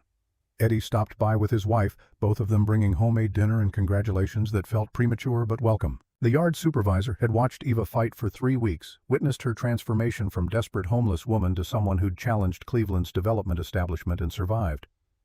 "You remind me of my grandmother," Eddie's wife spoke quietly, her accent carrying traces of rural Appalachia. "She worked in the mills, organized the women for better conditions, got fired and blacklisted. Never surrendered, though. Never accepted that powerful men got to decide everything." Eva understood the comparison, felt the weight of women's labor movements and civil rights struggles and all the fights that had come before hers. Catherine's battle was specific to one family and one contaminated property, but the larger pattern connected to every woman who'd fought institutional power with insufficient resources and excessive courage. Rose fell asleep in the car's restored sitting area, curled on cushions Eleanor had helped recover. Eva covered her daughter with a blanket and sat in the gathering dusk, surrounded by Catherine's possessions and Catherine's legacy and Catherine's demand that silence end. The fight wasn't finished. Ashford would appeal every ruling delay, every investigation deploy, every resource in his considerable arsenal. The contamination cleanup would take years even after EPA funding came through. Criminal prosecution might fail despite evidence because rich men hired lawyers who understood how to weaponize reasonable doubt. But the silence had broken. Catherine's story was public record, now documented in news archives and legal filings that would survive long after everyone currently fighting had died. The Sterling family's crimes carried official investigation numbers, and 3 generations of women who'd been systematically poisoned had names attached to their deaths, connecting them to the men who'd chosen profit over human life. Eva pulled out her phone, took a photograph of Rose sleeping in Catherine's railway car, surrounded by restored beauty and inherited courage. The image captured something essential about why this fight mattered beyond money or property rights. Children deserved to inherit truth, not secrets. They deserved to know that their great-great-grandmother had fought impossible odds and documented evidence that would outlive her. They deserved to understand that sometimes justice delayed decades still arrived, carried forward by women who refused to forget. Eva sent the photograph to Reed with simple message, "This is what we're protecting." His response came immediately, "I know. And we're winning. And we're..." The Catherine Foundation, launched 3 months later, incorporated as nonprofit organization dedicated to preserving women's hidden histories and supporting families affected by environmental injustice. Eva used $1 million from the settlement to establish Endowment, the investment income funding perpetual operations. Eleanor joined as board member, bringing her archive contacts and institutional knowledge. The foundation's first project, obviously, was completing the Catherine car's restoration. Eva hired contractors who specialized in historical railway preservation workers who understood the difference between renovation and destruction. They spent 6 months returning the car to its 1924 glory, using archive photographs and Eleanor's memories to guide accuracy. The mahogany panels were stripped, repaired where rot had taken hold and refinished until they glowed with warmth that suggested wealth without ostentation. The brass fixtures got professionally cleaned, their tarnish removed to reveal the quality of original craftsmanship. New velvet curtains dyed to match fragment samples Eva had preserved, framed windows that were carefully restored using period-appropriate glass. The bedroom received particular attention. Catherine had spent 50 years sleeping in this space, and Eva wanted it to reflect the woman's dignity rather than her isolation. The bed got restored with mattress period-appropriate to 1920s luxury. The vanity mirror was resilvered by artisan who specialized in antique glass, and the wardrobe was repaired, its carved patterns revealing beauty that decades of neglect had obscured. Rose helped throughout her 7-year-old enthusiasm for great-grandma Catherine's life, infectious enough to charm even the cynical contractors. The child had appointed herself unofficial historian, explaining to workers why each detail mattered, how Catherine had chosen this specific brass lamp or that particular wood stain. The transformation took the car from abandoned relic to rolling museum piece, historical artifact that told story of wealth and isolation, resistance and documentation. Eva installed display cases holding Catherine's diary excerpts, Margaret's childhood drawings, and carefully selected photographs that showed 3 generations of women connected through the railway car that bore Catherine's name. The dedication ceremony was scheduled for October, exactly 6 months after Eva had signed the $1 bill that had changed everything. The Transit Authority designated permanent location for the car at the Transportation Museum's outdoor exhibit space adjacent to other historical Cleveland railway equipment. The Catherine car would remain accessible, no longer sealed or hidden, its story available to anyone who cared to learn. 300 people attended the dedication on a Saturday afternoon when autumn painted Cleveland in gold and scarlet. The crowd included Historical Society members, environmental activists who'd supported Eva's fight, families from Terminal Yard neighborhood who'd lost relatives to contamination, and journalists who'd covered the story from skepticism to vindication. Eva stood beside the car wearing clothes purchased with settlement money, no longer borrowed or thrift store acquired. Rose stood beside her mother in a dress chosen specifically for this occasion, both of them understanding that appearances mattered when honoring Catherine's memory. Eleanor sat in the front row, tears already tracking down weathered cheeks before the ceremony properly began. The mayor spoke first, offering political acknowledgement of Cleveland's industrial history and environmental failures. His words felt hollow, politician's apology that cost nothing while sounding appropriately regretful. Eva had learned to tolerate such performances as necessary theater in systems built on compromise. The EPA regional director spoke next, outlining the remediation timeline for Terminal Sector 4. Cleanup had already begun, contaminated soil being excavated and transported to specialized facilities. The process would take 7 years at current projections, after which the land would be certified safe for residential development. Her speech focused on technical details, bureaucratic precision that transformed human tragedy into regulatory compliance. Then Eva took the microphone. She'd prepared remarks, written and rewritten them across weeks of contemplating what Catherine's memorial required. But standing beside the car, watching sunlight illuminate brass fixtures that gleamed like hope, the prepared speech felt insufficient. She began instead with the photograph she'd found in Eleanor's archive, Catherine at 30, standing beside this same car. My great-grandmother lived in this vehicle for 50 years.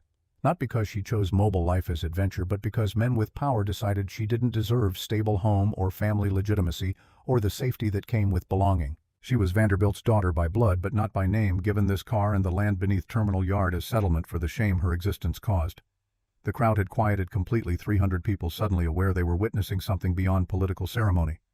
Eva continued, her voice steady despite emotion threatening to crack it. Catherine watched those same men poison the land her father had given her, watched them dump chemicals that would kill her daughter and granddaughter and hundreds of her neighbors.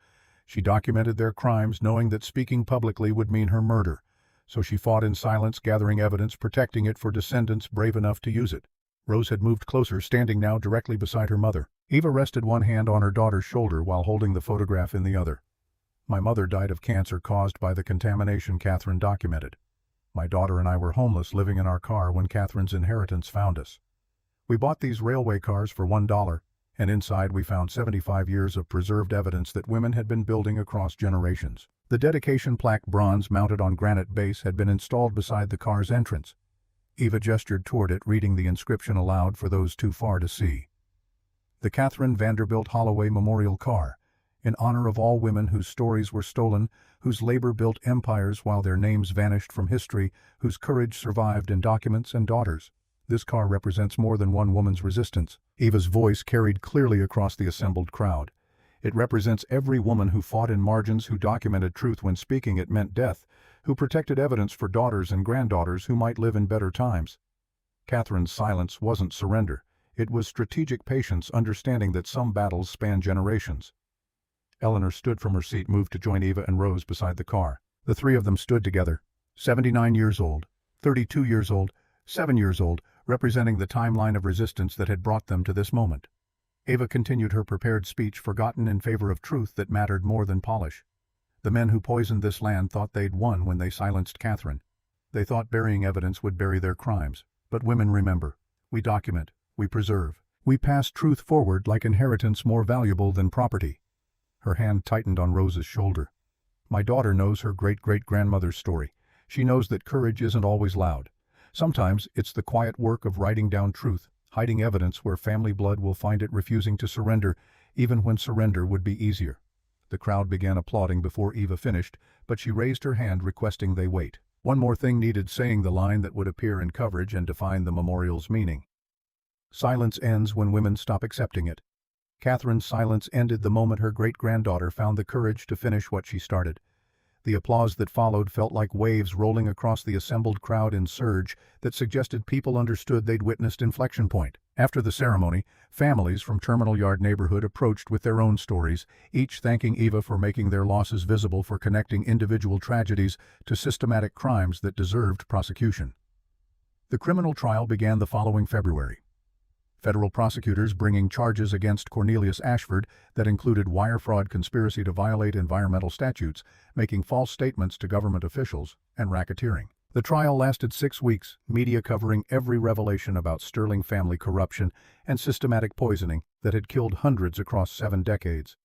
Eva attended most days, sitting in gallery, watching Ashford's defense crumble under weight of evidence Catherine had preserved and Morrison had corroborated. The photographs showing Sterling family members directing illegal dumping, the signed confessions from workers detailing years of contamination, the EPA report confirming that current toxic levels matched exactly what Catherine had documented in 1960s. Ashford's lawyers tried arguing he'd inherited the situation, didn't know about historical crimes, relied on environmental contractors who'd misled him. But prosecutors demonstrated through email evidence that Ashford had specifically requested soil testing methodologies that would avoid depths where contamination concentrated. He'd known or deliberately avoided knowing, which legally amounted to same culpability. The jury deliberated for 3 days before returning verdicts. Guilty on 18 of 22 counts. Sentencing scheduled for April, with prosecutors requesting 12 years federal prison plus restitution and fines that would bankrupt what remained of Ashford's empire. Eva felt no satisfaction in watching Ashford led from courtroom in April, his face showing the particular devastation of someone who'd believed wealth made him untouchable. The Sterling family's corruption had destroyed too many lives across too many generations for simple revenge to feel adequate. Justice delayed 75 years arrived bitter and incomplete, unable to resurrect the dead or restore the years families had lost. But it arrived. That mattered. The house Eva purchased sat in Cleveland Heights, walking distance from quality schools and the library where she'd conducted research that had changed everything. 3 bedrooms built 1920s, same era as the Catherine Carr Victorian architecture that spoke to craftsmanship from before planned obsolescence. Rose claimed the bedroom overlooking the back garden. Eva's room included window seat that reminded her of the one in Catherine's railway car. The 3rd bedroom became office and archive place to store documents that had defined their fight and would define the foundation's future work. But Eva furnished one room deliberately spare, set up as guest space for families supported by the foundation. The house would occasionally host single mothers transitioning out of homelessness, providing temporary safe space while they established stability. Catherine's isolation would become Eva's hospitality inheritance, transformed through intentional inversion. The foundation's work expanded beyond the Catherine Carr Memorial. Eva hired staff, starting with a part-time curator to manage exhibits and a grants coordinator to administer the scholarship program. The office occupied converted warehouse space near Reed's law practice, deliberate choice to remain in working neighborhood rather than migrating to spaces that signaled wealth. The first family the foundation supported was a woman named Teresa, 38 years old, with 2 children who'd fled domestic violence and been homeless for 7 months.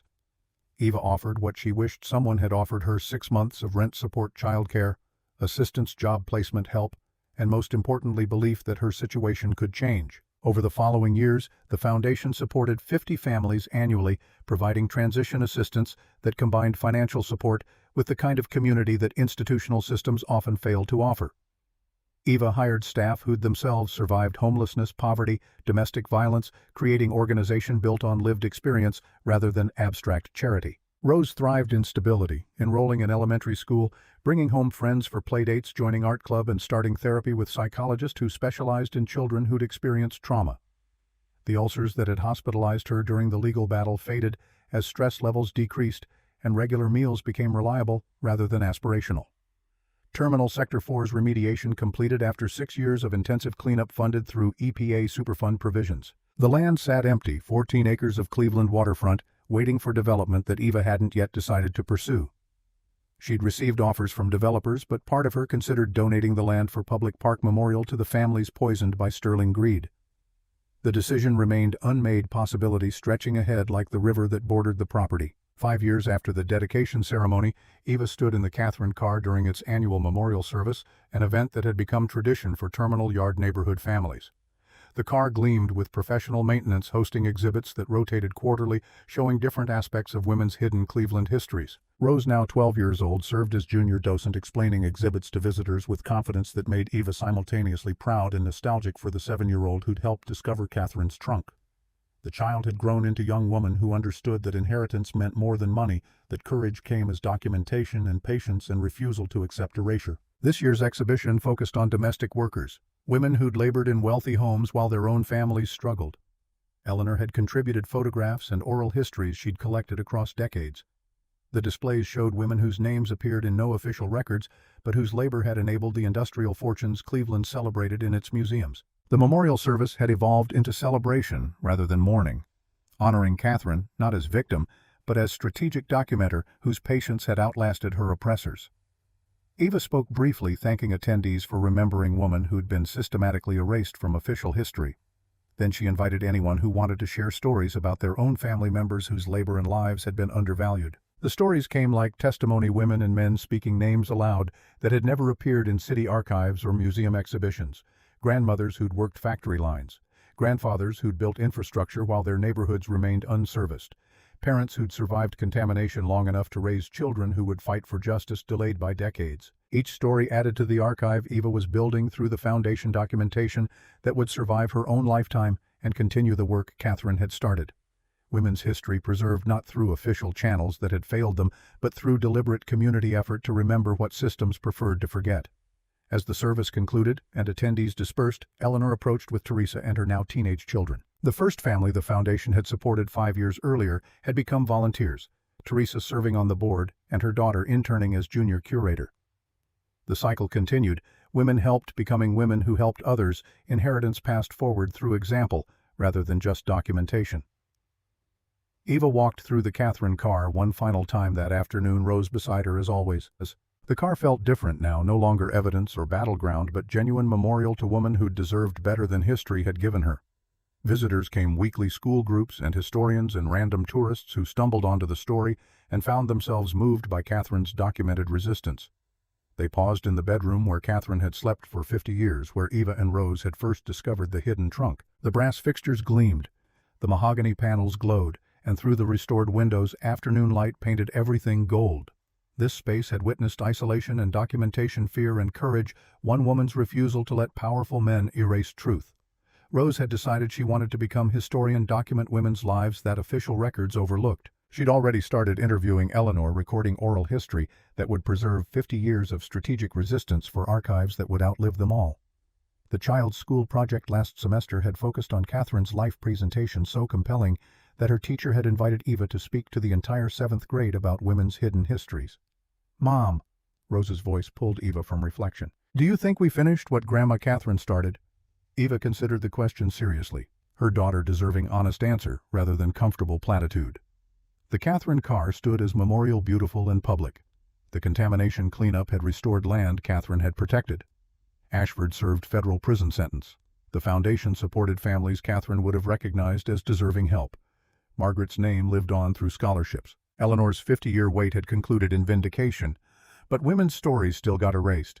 Environmental crimes still got concealed. Poverty still punished people for existing.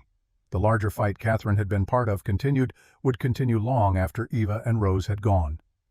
"We finished her specific battle. Eva pulled her daughter close, both of them standing in the space Catherine had occupied across 5 decades. But the war she was fighting, that's still going. And now it's our job to keep fighting it. Rose nodded, understanding in the way 12-year-olds did when raised to see truth clearly. Then we better keep working.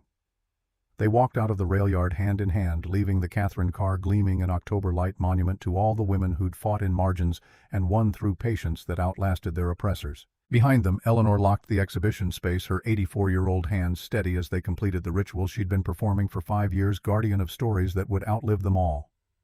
Eva looked back once at the car that bore Catherine's name at the memorial they'd built from $1 purchase and 75 years of preserved evidence. The brass nameplate caught afternoon sun, and for just a moment Eva could almost see Catherine standing there, 30 years old and defiant, the woman who'd started everything. Some inheritance comes as property, some comes as truth. And the most valuable inheritance is the one that teaches you to finish what previous generations started to speak when speaking costs everything, and to remember that courage isn't always loud. Sometimes it's the quiet work of writing down truth and hiding it where family blood will find it, knowing that someday someone brave enough will carry it forward. The fight continued. It always would. But Catherine's particular silence had ended, transformed into public memorial and living foundation, and 3 generations of women who'd learned that refusing to be erased was victory itself.